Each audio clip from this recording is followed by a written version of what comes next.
मेरे पुत्र समुद्र में डूब गए थे और तुम उनको ला करके मुझे दे दो। भगवान श्री कृष्ण ने गुरु माता को यही दक्षिणा दी है। संदीपनी गुरु के पुत्रों को बचा करके लाए हैं और गुरु माता को उन पुत्रों को सौंप दिया। बोलिए बाल कृष्ण लाल की जय, बोले श्री वृंदावन बिहारी लाल की जय।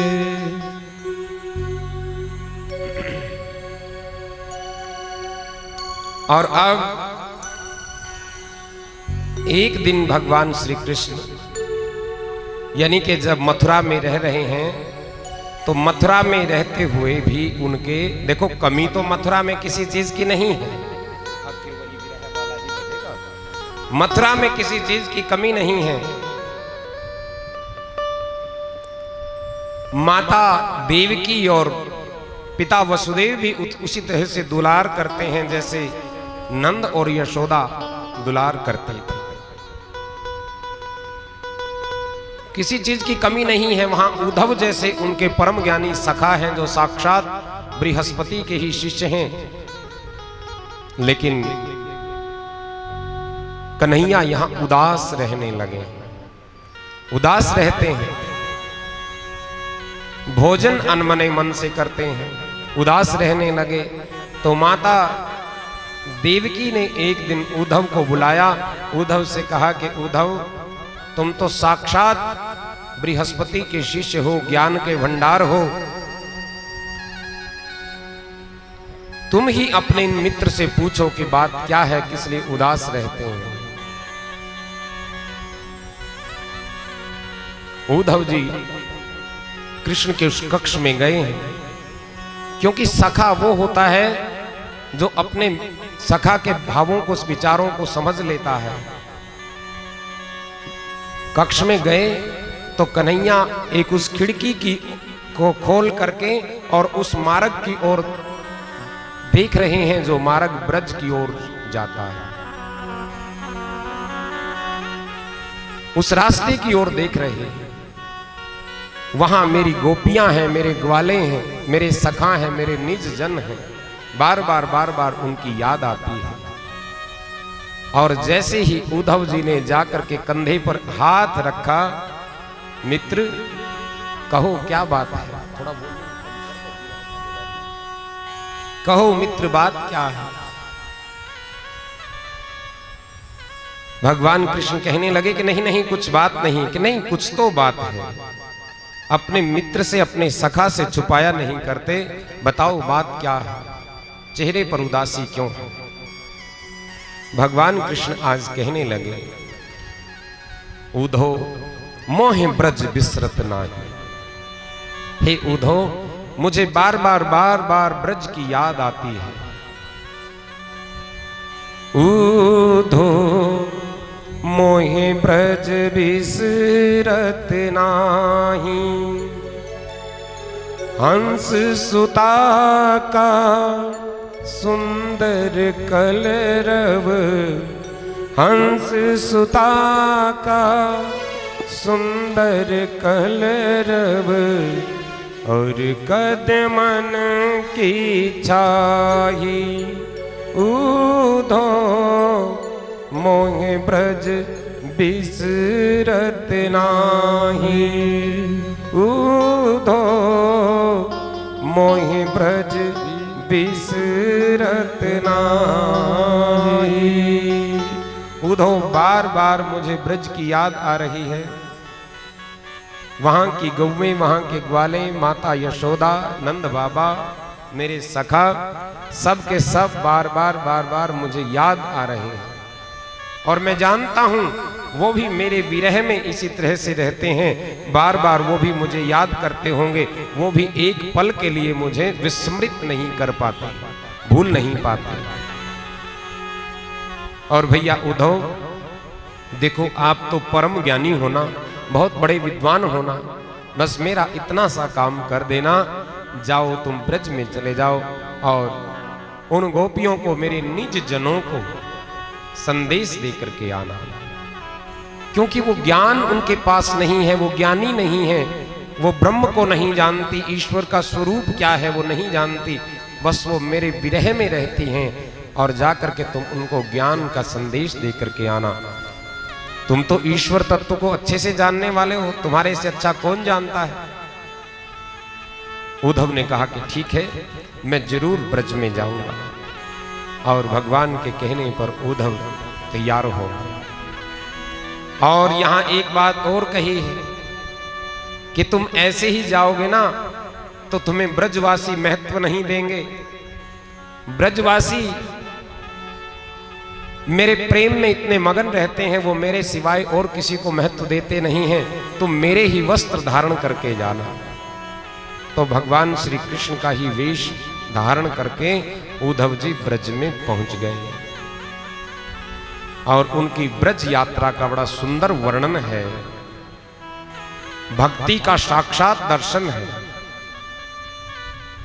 उद्धव जी ने देखा कि गोपियां बैठी हुई कुछ गुनगुना रही हैं, गा रही हैं, भंवरे को कुछ कह रही हैं, भंवरे को कह रही हैं संकेत करती हुई, मधुपकिदं बंधो माम सपृशामंगे सपल्यः।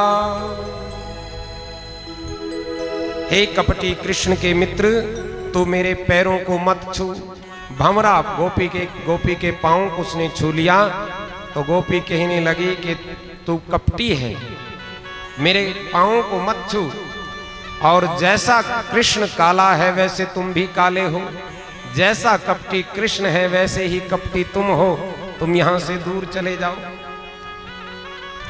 बाली को इन्होंने व्याध के जैसे मार दिया था।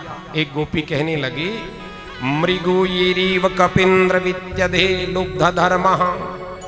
यानी कि जब राम का अवतार इन्होंने धारण किया था, बाली को व्याध के समान मार दिया। विवाह की भावना से आई बेचारी शूर्पणखा को तो इन्होंने नाक कान काट करके उसे कुरूप ही बना दिया। वामन बनकर इन्होंने राजा बलि को ठगकर 3 लोक नाप लिए और अंत में उसे भी वर्णोपास में बांध लिया। इतने में ही वह भंवरा उड़ गया तो गोपियां व्याकुल हो गई। यानी कि पहले तो कृष्ण रूप में ही उसको देख करके उसे उलाना दे रही थी, कृष्ण की कथा गा रही थी, कृष्ण का चरित्र गा रही थी, उसको देख करके भक्ति देखना। यानी कि वो कृष्ण से इतना प्रेम करती हैं कि एक काला भंवरा दिखाई दिया तो उसको भी कृष्ण समझ करके ना जाने क्या क्या सुनाने लगी। प्रेम से कहो श्री राधे, श्री राधे। और भंवरा उड़ा तो जब वो दूर चला गया तो वो व्याकुल हो गई और कहती हैं कि देखो, तो ये सब बातें हमारे प्रभु को जाकर के मत कहना। हे भंवरे, हमने जो जो तुमसे कहा है ना, ये उनको जाकर के मत कहना। बहुत दिनों से मन में ये बातें थी, इसलिए हमने तेरे आगे ये कह दी। तो उनको जाकर के कहेगा ना तो वो भी दुखी हो जाएंगे, इसलिए उनको जाकर के ये बात मत कहना। उद्धव जी इस घटना को देख रहे हैं। अहो कितना प्रेम भगवान के प्रति।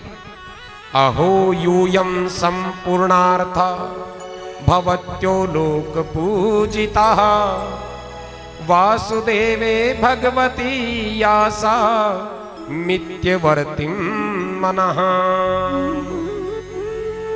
भक्ति का दर्शन करना बंधु मानो। उद्धव जी ने जब ये दृश्य देखा, उनके भावों को देखा, उनके विचारों को सुना, उनकी दशा को जब देखा तो कहने लगे, अहो यूयं समम संपूर्णार्थः। हे देवियों, तुम धन्य हो, तुम लोग सबके लिए पूजनीय हो, क्योंकि तुम्हारा मन भगवान श्री कृष्ण में लगा हुआ है। मन संसार में लगेगा, संसार में हमारा मन लगा रहता है तो फिर संसार में अनेक प्रकार के राग भी हैं और द्वेष भी हैं, सुख भी हैं, दुख भी हैं। तो मन संसार में ही लगा रहे तो अनेक प्रकार की उलझने इस मन की हैं। धन्य है वो पल, धन्य है वो दशा जब हमारा ये मन किसी भी विधि से भगवान में लग जाए। आसा महो चरणे रेणु जुसा महं स्थाम वृंदावने किमपि गुल्लम औषधीनाम। अच्छा, उद्धव जी फिर कहने लगे कि देखो तुम ऐसा किया करो, उस ब्रह्म भगवान तो निराकार है ना, निर्गुण है, मैं तुम्हें उस निर्गुण निराकार के पूजन की विधि बता देता हूं। लेकिन गोपियों से जो विधि उद्धव जी ने बताई है, गोपियां कहने लगी, फिर वो सारी बात सुन करके, सारी उनकी विधि सुन करके, ध्यान की विधि सुन करके वो कहने लगी, उद्धव ज्ञान तिहारो आधो अधूरो, मानो या मत मानो, प्रेम में का आनंद रे उधो, प्रेम करो तो जानो, प्रेम में का आनंद रे उधो, प्रेम करो तो जानो। बड़ा सुंदर उद्धव जी आपका उपदेश है, लेकिन क्या करें, हमारे मन 10-20 नहीं है, हमारा एक ही मन है और वही भगवान कृष्ण के चरणों में लगा हुआ है। भगवान कृष्ण के लिए ही हमारा तन मन अर्पित है, हम और किसी ईश्वर को नहीं जानती हैं, ब्रह्म के और किसी स्वरूप को हम नहीं जानते। आपकी ये बातें हमारी समझ से परे हैं, क्योंकि हमारा चित्त भी वहीं लगा हुआ है, मन भी वहीं लगा हुआ है। हम आंखें बंद करें तो भी वही दिखाई देते हैं और आंखें खोलें तो भी वही दिखाई देते हैं। वो एक पल के लिए भी हमसे दूर है ही नहीं, वो दूर है ही नहीं। और हमारी गति कैसी है उद्धव, कि श्याम गति श्यामवती, श्याम ही हमारी मति, आठों याम उधो हमें, श्याम ही सो काम है, श्याम ही सो काम है। श्याम तन श्याम मन, श्याम ही हमारो धन, आठों याम उधो हमें, श्याम ही सो काम है। योग को न राखे यहाँ, रोम रोम श्याम है, रोम रोम श्याम है। और गोपियां गाने लगी, ये तो प्रेम की बात है उधो, ये तो प्रेम की बात है उधो, बंदगी तेरे बस की नहीं है, या सर देते होते हैं सौदे, आशिकी इतनी सस्ती नहीं है, ये तो प्रेम की बात है उधो, बंदगी तेरे बस की नहीं है।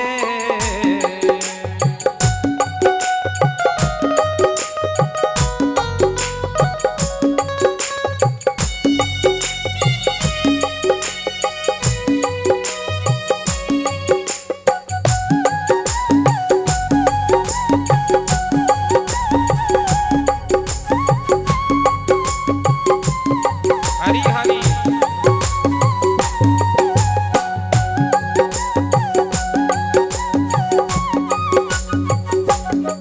प्रेम वालों ने कभी वक्त पूछा, उनकी पूजा में सुन लो है उधो, प्रेम वालों ने कब वक्त पूछा, जय हो।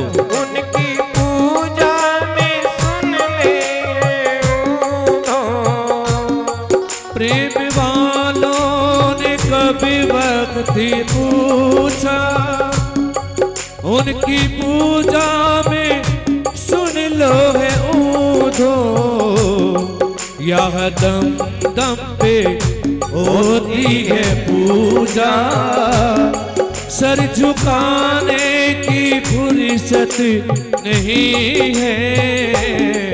ये तो प्रेम की बात है। तू तो बंदगी तेरे बस की नहीं है। ये तो प्रेम की बात है। उधो बंदगी तेरे बस की नहीं है।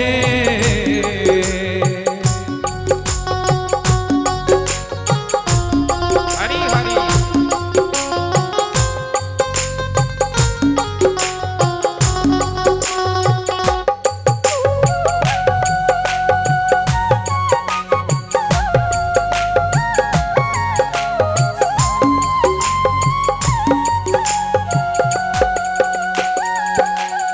जो असल में है मस्ती में डूबे, उन्हें क्या परवाह जिंदगी की। जो असल में है मस्ती में डूबे, क्या हो उन्हें क्या परवाह जिंदगी की। जो असल में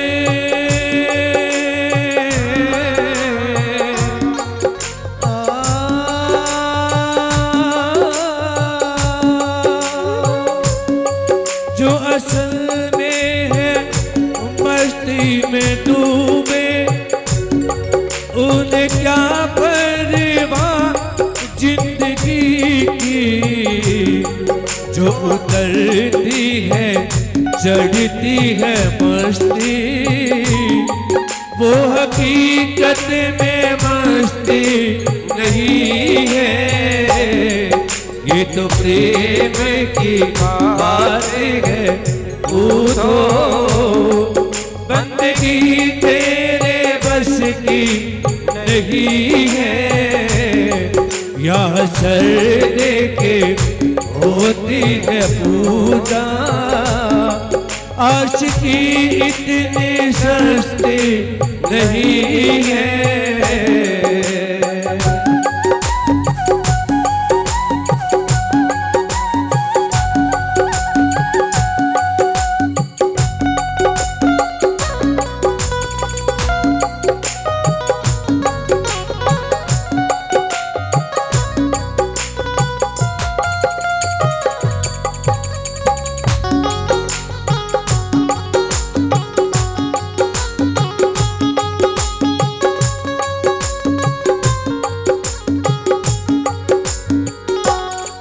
जिनकी नजरों में है श्याम प्यारे, वो तो रहते हैं जग से निराले। जिनकी नजरों में है श्याम प्यारे, वो तो रहते हैं जग से नियारे। जिनकी नजरों में है श्याम प्यारे, वो तो रहते हैं जग से निराले। जिनकी नजरों में मोह ने समाए, वो नजर फिर तरसती नहीं है। ये तो प्रेम की बात है। उधो बंदगी तेरे बस की नहीं है। ये तो प्रेम की बात है। उधो बंदगी तेरे बस की नहीं है। बंदगी तेरे बस की नहीं है। जय जय जय श्री राधे।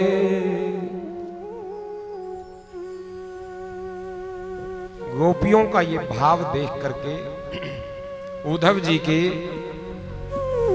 यानी कि ज्ञानी तो वो थे, ज्ञान की तो कोई कमी उनके पास थी नहीं। जो बृहस्पति का शिष्य हो, देव गुरु बृहस्पति का ही जो शिष्य हो, जो देव गुरु का ही शिष्य हो, तो ज्ञान की तो कोई कमी है ही नहीं। लेकिन आज यहाँ ब्रज में आकर के उद्धव जी के नेत्र खुल गए और ऐसी उन भक्तिमती गोपियों का दर्शन उन्होंने किया। और उद्धव जी कहते हैं कि हे गोपियों, तुम्हारा जीवन धन्य है, तुम्हारा ये प्रेम धन्य है। ध्यान देना, ये गोपियों का भाव क्या है। हम लाख कोशिश कर लें, कोई ध्यान लगाता है, ध्यान नहीं लगता, जप करना चाहता है, ठीक से जप नहीं होता, साधना के मार्ग पर चलने लगते हैं, 100 रुकावटें आ जाती हैं, साधना ठीक से नहीं होती। यानी कि ये सब साधन भगवान की प्राप्ति के हैं। जितने भी साधन किए जाते हैं ये इसीलिए किए जाते हैं कि हमारा मन भगवान में लग जाए, भगवान में रम जाए। बहुत सारे साधन करने पर भी भगवान में मन नहीं लगता, और धन्य ही ये गोपियां, इनका भगवान से मन नहीं हटता, इनका मन नहीं हटता। किसी का तो मन नहीं लगता 100 यत्न करने पर भी, और गोपियों का मन ही नहीं हटता। एक गोपी बैठी हुई प्राणायाम कर रही थी। नारद जी ने उनसे पूछ लिया कि देवी क्या कर रही हो, तुम्हें प्राणायाम की क्या जरूरत पड़ गई, तुम तो सिद्ध हो। कि हे मुनिवर क्या करें, प्राणायाम के द्वारा कहां तो उस प्राण शक्ति को, उस चेतना को धारण किया जाता है कि वो रोम रोम में चेतना समा जाए, लेकिन हम उल्टा कर रही हैं। बोले क्या कर रही हो, कि वो कृष्ण कन्हैया है ना, वो मुरली वाला जो है ना, वो बंसी वाला जो है, वो क्या करें, वो भीतर ऐसे रमा हुआ है, हम कोशिश कर रही हैं वो बाहर निकल जाए। वो ना खाने देता, ना पीने देता, ना सोने देता, कुछ भी नहीं करने देता, और हम तो प्रयास कर रही हैं, कोशिश कर रही हैं कि वो कृष्ण किसी विधि से बाहर निकल जाए। तो धन्य है उनकी भक्ति, यानी कि भगवान को वो एक पल के लिए भी भूल नहीं पाती है। प्रेम से कहो श्री राधे श्री राधे। और ये सत्संग यही काम करता है बंधुओं, भगवान के चरणों में हमारा मन लग जाए, ये कथा यही काम करती है।